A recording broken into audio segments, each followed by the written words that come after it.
I'm Lucille Ball, and I've got a secret. I've Got a Secret, brought to you tonight by Tony, creator of fine beauty products for the woman who prefers the natural look of beauty care at home. Tony.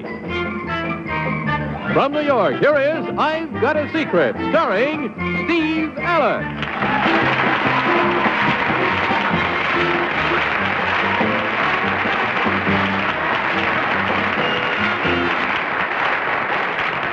Thank you, and good evening, and welcome to I've Got a Secret. Well, sir, half of our panel is on vacation tonight, but we have Lucille Ball's better half and my better half, and they'll halfway make up for the half of the panel that's away, more or less, whatever I said, and that's not the half of it.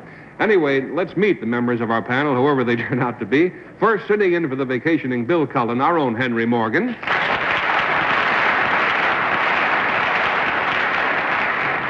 Next, sitting in for the vacationing Bess Meyerson, your good friend and mine, Jane Meadow.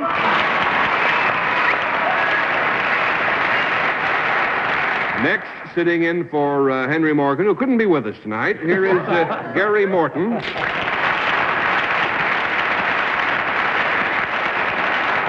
And finally, sitting in for Betsy Palmer, we were very fortunate to be able to secure the services of the lovely Betsy Palmer.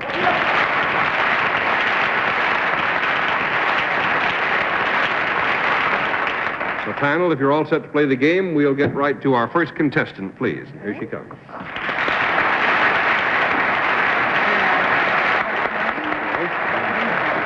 Nice to have you with us. Thank you. That's a very pretty sweater. Thank you. And let's find out the name of the lady who's wearing that pretty sweater and where she's from. Marie Rhodes, Los Angeles, California. You're from Los Angeles, too, I see. And what do you do out there? That's my secret. Some night they're going to tell me by mistake, you know that. Then we'll be in trouble. Well, if you'll whisper that secret to me, Mrs. Rhodes, we'll show it at the same time to the audience at home.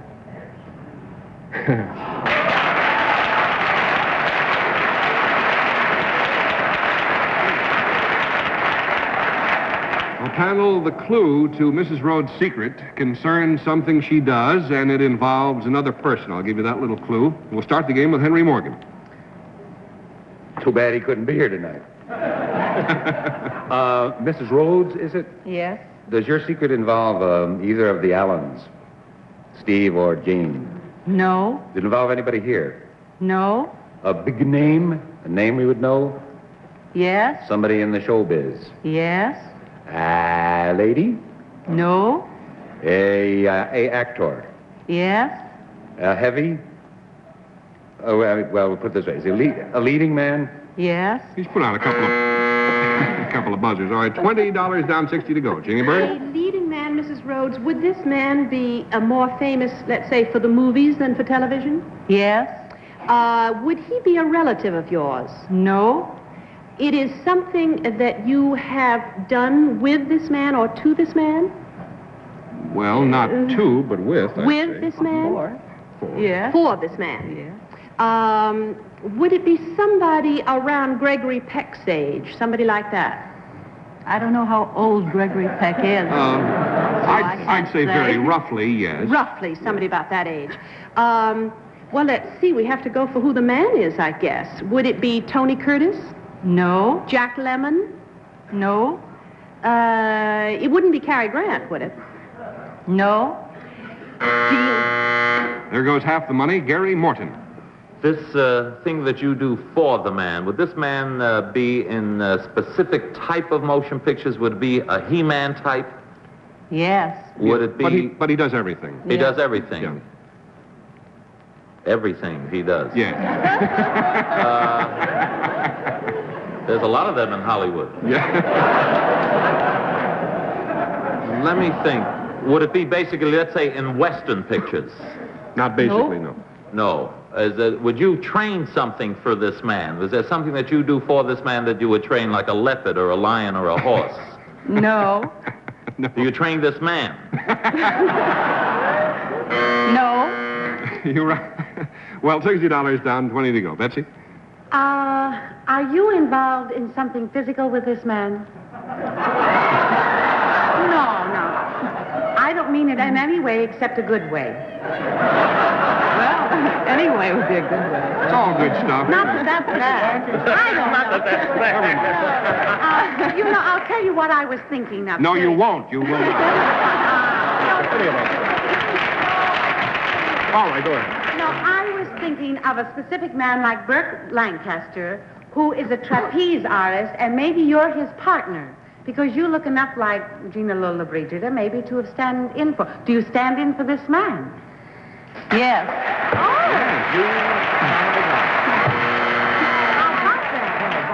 That's right, Lionel Standard, ladies and gentlemen. No, actually, what Marie Rhodes does is quite unusual for a woman, even in Hollywood. Betsy's gotten that part of it. Unlikely as it may seem, ladies and gentlemen, you are looking at Marlon Brando's real regular movie stand-in.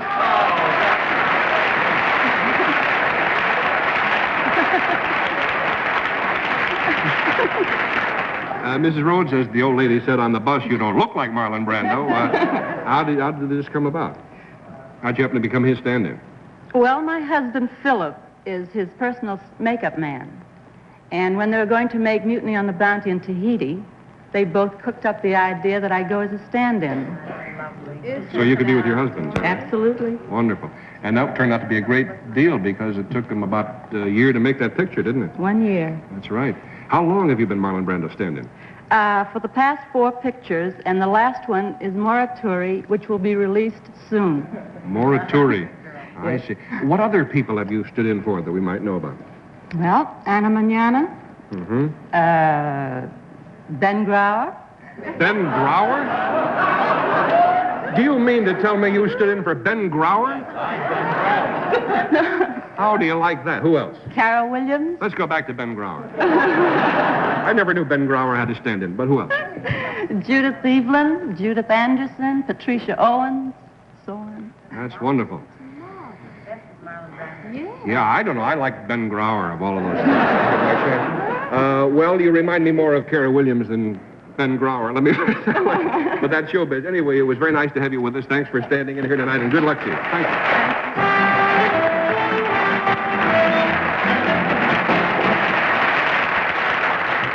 If you're out there, Ben, stay out there, fella. Don't come around here. We'll be back with you again in just a minute, but first let's watch this. I don't know how you can stand in for Ben Grauer. He always was sitting down, wasn't he? Behind with his elbows on the thing. Hello, this is Ben Grauer. Anyway, now when we have our next contestant, please.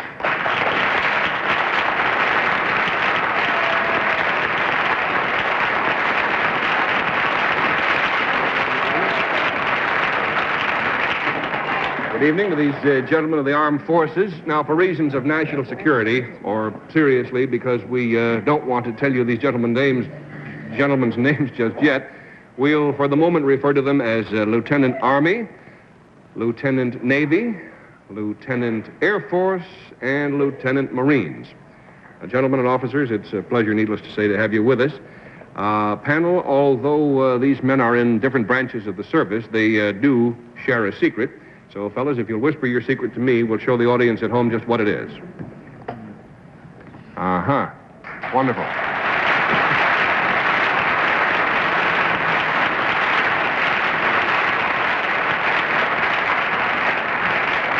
Panel, the clue to the secret concerns something these gentlemen did, and we'll start the game this time with Janie Bird. Well, from that applause, I have a feeling that what you did was a very wonderful thing. Is that right? Yes. Yes.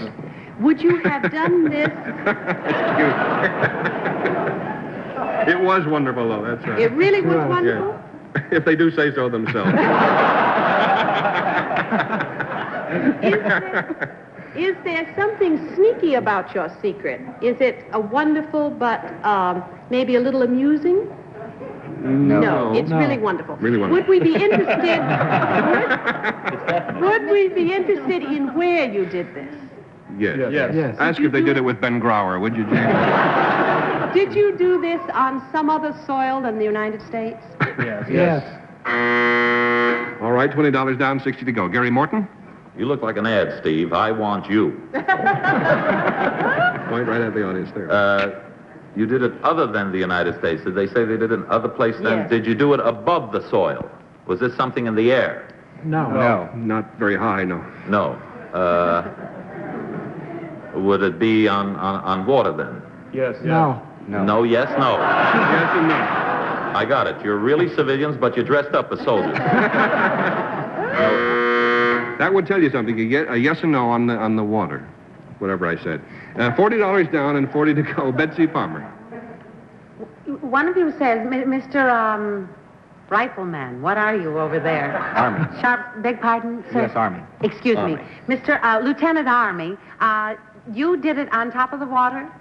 No. You did it under the water? No. You did it nowhere near the water? No. They did it and fell into the All right, water.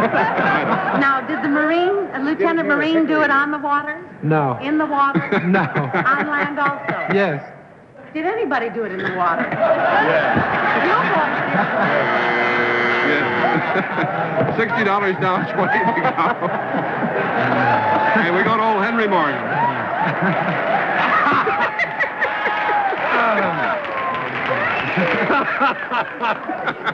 Oh, boy.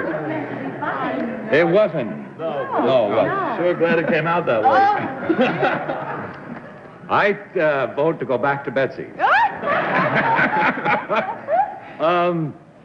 Does this have anything to do with the Korean War? No. With the Vietnamese War? No. No. Any war? No. But it was wonderful. There goes 80 wonderful dollars, panel, right down the drain. Seriously, these gentlemen have all been decorated for their service overseas, but their overseas duty just happened to be at the Olympic Games in Tokyo, where they each won a gold medal for the United States.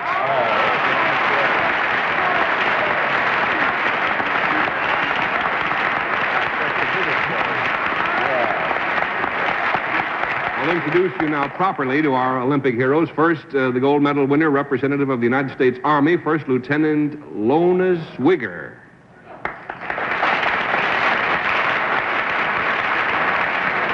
Lieutenant, for which event did you win your gold medal? I won the gold medal in the small bore rifle, 22 caliber, 3-position event. And in this event, incidentally, he set a new world's record with 1,164 points out of a possible 1,200. An amazing thing. And next, the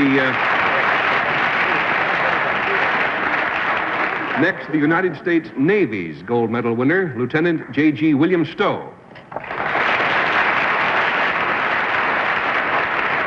Tell us about your event, Lieutenant. I was the stroke of the 8-oared rowing crew. I see, which brings us then to another gold medal member of the 8-oar crew. These are the two gentlemen, with the water. United States Air Force First Lieutenant Joe Amlong.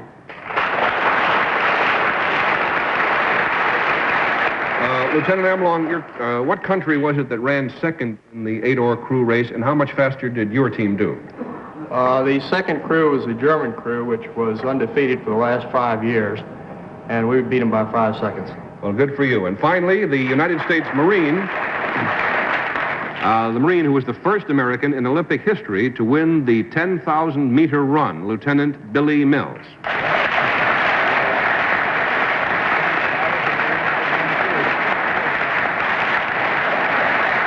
He not only won the 10,000-meter run, which is over 6 miles, but he set a new Olympic record of 28 minutes, 24 and 4/10 seconds, and he did it on a rain-soaked slow track. What you been doing lately, Lieutenant?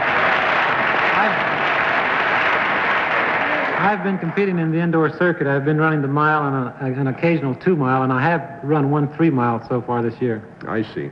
Well, I happen to know that Lieutenant Mills set a new American record for the 3-mile race at the AAU meet here in New York, and was recently named Track Athlete of the Year by the AAU. Gentlemen, we thank you so much for being here and for representing all of the servicemen who won in total 54 gold, silver, and bronze medals for the United States. Best of luck now. Congratulations. Thank you.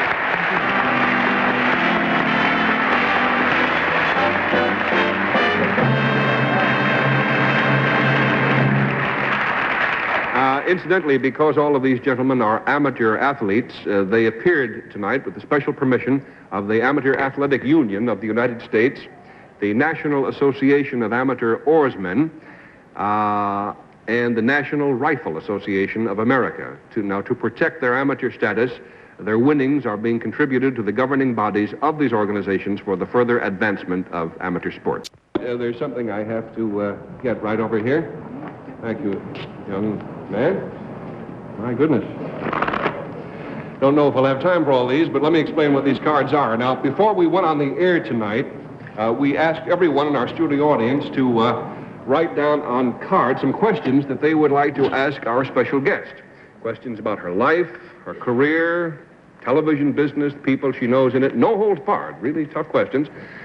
So we have them now. And I'd like you to meet the brave lady who has agreed, no holds barred, agreed to answer all of these questions. She happens, incidentally, to be the national chairman or char lady. No, she's a national charwoman.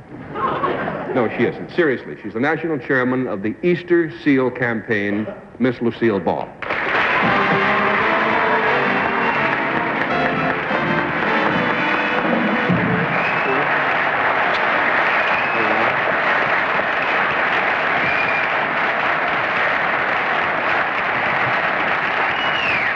Well, Lucy, I'm well aware that you know everybody on the panel. Not everyone. Well, some better than others, but I'm sure the panel knows you, and we'll find out how well now in just a moment. As I've explained, Lucille Ball has agreed to answer these questions from the studio audience. And just to make things a little more interesting, panel, we want to put you two on the spot, you four over there. We would like you to try to predict what Lucy's answers will be. In other words, we're going to have you answer these questions as if you were Lucille Ball. You can speak in the first person, probably. Pretend that you are Lucille Ball, giving not, what you would answer, but what she would answer, you think. Whatever I said. So I'll read the first question here now. Do you have time for all those? No, if I don't shut up, we won't have time for any of them. But it took a lot of explaining. Okay, Henry, you answer now as though you were Lucille Ball, not Henry Morgan. Here's the first question from the audience. Are you temperamental? Yes, very. You are, huh? Mm-hmm. All right, now we'll get Lucy's own answer to that. Can I take time to resent that? No, I am not temperamental, attested to by the people that have been working with me for many, many years. I flare up occasionally, but after long premeditation. That's about what I meant, yeah. Okay, there's one question. The second question is for Jane to answer, as if she were Lucille. This is pretty wild. Are you a natural redhead? As Lucy now, Jane. Yes, I am. I was born a natural redhead just like Jane Meadows was. Very clever. What do you say, Lucy? Of course I am. It comes out of a bottle called Natural Redhead. Very good. That's what Ben Grauer always uses, ladies and gentlemen. All right, now this is funny for about 9 reasons. Gary, this is your question, and here it is. As Lucy, you answer. As the head of a studio, you have the final say, naturally, about all decisions. But who has the final say at home? Oh, my husband does.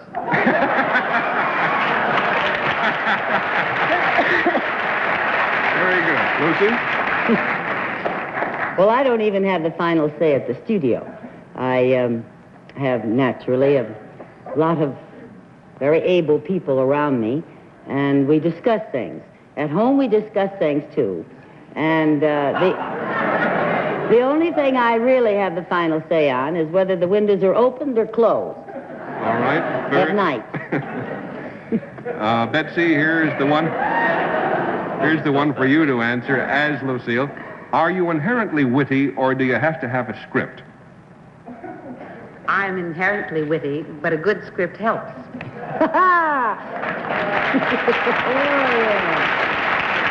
Lucy? Well, actually, I am not witty. I can say things that occasionally get laughs when I'm telling stories on myself. But I don't think funny. Well, you are funny, and that's what counts. Thank you. Okay, Henry, here's the one for you to answer, as Lucy. What is it like being a millionaire? It's pretty boring. Or, I have another answer. I don't know. I've been a millionaire so long, I forget what it's like. Very good, Henry. Lucy? Well, I don't know many millionaires, and I'm certainly not one. Anyone that can be a millionaire today had to start about 50 years ago, and I didn't start 50 years ago. You're You really can't. not? Oh. No. Boy, there goes another castle. Well, all my money that my studio earns goes back into my castle, I can tell you that. Goes right back into the business, and you know, no one can keep money these days. The taxes are ridiculous. I mean, you have $25,000 in the bank. If that's supposed to be a millionaire, why, all right. But all the money's in Boston and Pasadena and Philadelphia, and it hasn't been moved in years. Okay, next question for Jane once again. Do you do your own cooking? No, I can't cook anything. What did she tell us the other day? She doesn't cook. What are you looking at me for? No, I don't cook, and when I leave the house to go to the studio, I go through the kitchen and I say, Mr. Morton will plan the meal tonight.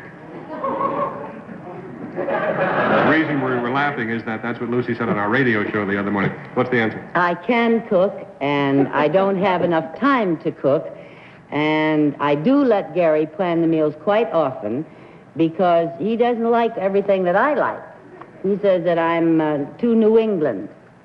He doesn't dig a New England boiled dinner. Yeah, boiled dinner. So I let him. You like it, right?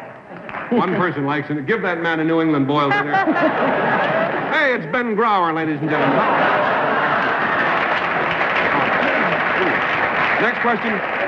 Next question for Gary. Are you as funny off stage as you are on, Lucy? Let me get part of Jane's. Please, give me just a section of Jane's. All right. We were in New Hampshire last year, Christmas, and she decided to cook, and Lucy does cook well when she has the time. But you know that just plain meatballs, Lucy is the only one that makes them come out like hockey pucks. And it wasn't Lucy's fault, it was the meat. Something was wrong with the meat. That's right. It was about 8 years old. That's right. I don't know what it was. Now, the other... This question, are you as funny off stage as you are on? Well, she doesn't... I don't think I'm funny. Am I taking her part now? You be her. Oh, I don't think I'm funny off stage, but some people do. Now I'll revert, all right? I'm back to myself. She's funny.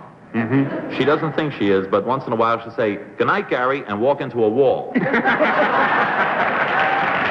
funny.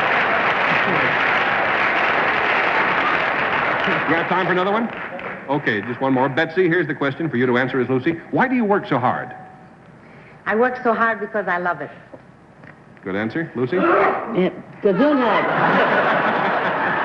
And that is the answer. That is the answer. I work so hard because I love it and because I have a great arena to work in, and I wouldn't think of giving it up, so long as I have as many wonderful fans for the Lucy show as I have. Yeah, well, we won't let you give it up. That's for sure. Well, this has been so much fun, we ought to just do a whole program of this stuff some night, you know? Good idea. Well, Lucy, we'd like to thank you. We got about 700 more questions here. We'll meet you out in the alley and go through these questions. Thanks so much for having joined us. Lucille Ball, we'll work on them little by little. We'll be back in just a moment. We pause now for this important message. Well, sir, we look like the, I don't know, what do we look like? We look like ventriloquists and we look like the dummies. Careful with your hand. I want you people to know that you young people particularly will be thrilled to know that our guest next week is Neil Sedaka. Oh, wonderful. Oh. Yeah, never kneel on your Sedaka, you know. Painful that can be. Jane? Well, we want to kiss the girls goodnight, right? Yeah. Okay, good night. Good night, Betsy. Yeah, we're not taking Good night, everybody.